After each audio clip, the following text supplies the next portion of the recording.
le président Emmanuel Macron reçoit, lundi, les ministres de l'Intérieur et des Outre-mer, Gérald Darmanin et Marie Guévenoux, de retour de Mayotte, pour discuter de la réforme constitutionnelle visant à supprimer le droit du sol dans le département français de l'océan Indien, en proie à une colère des habitants contre l'insécurité et l'immigration incontrôlée.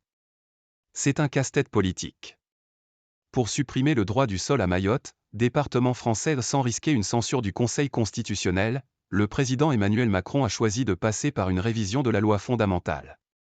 Mais son adoption nécessitera à minima un accord avec la droite qui peut être tentée de faire monter les enchères sur l'immigration. Pourquoi réviser la Constitution ? Depuis 2018, le droit de la nationalité est déjà dérogatoire à Mayotte. La possibilité de devenir français lorsqu'on a 2 parents étrangers, à la majorité ou à partir de 13 ans sur demande, est conditionnée à ce que l'un des parents ait, au jour de la naissance, été présent de manière régulière depuis 3 mois sur le territoire français. Le Conseil constitutionnel avait validé cette différence de traitement en s'appuyant sur l'article 73 de la Constitution qui autorise des adaptations de la loi pour les collectivités d'outre-mer, compte tenu des caractéristiques de l'archipel confronté à des flux migratoires importants.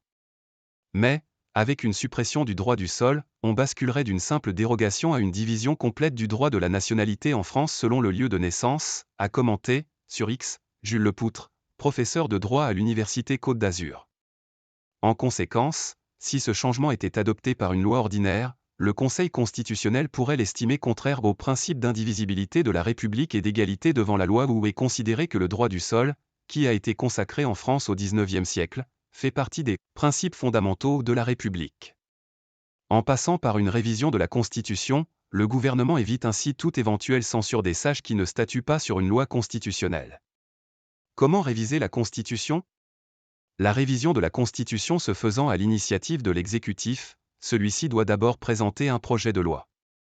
Comme il l'a déjà fait sur 2 autres sujets, l'interruption volontaire de grossesse, IVG, et la Nouvelle-Calédonie.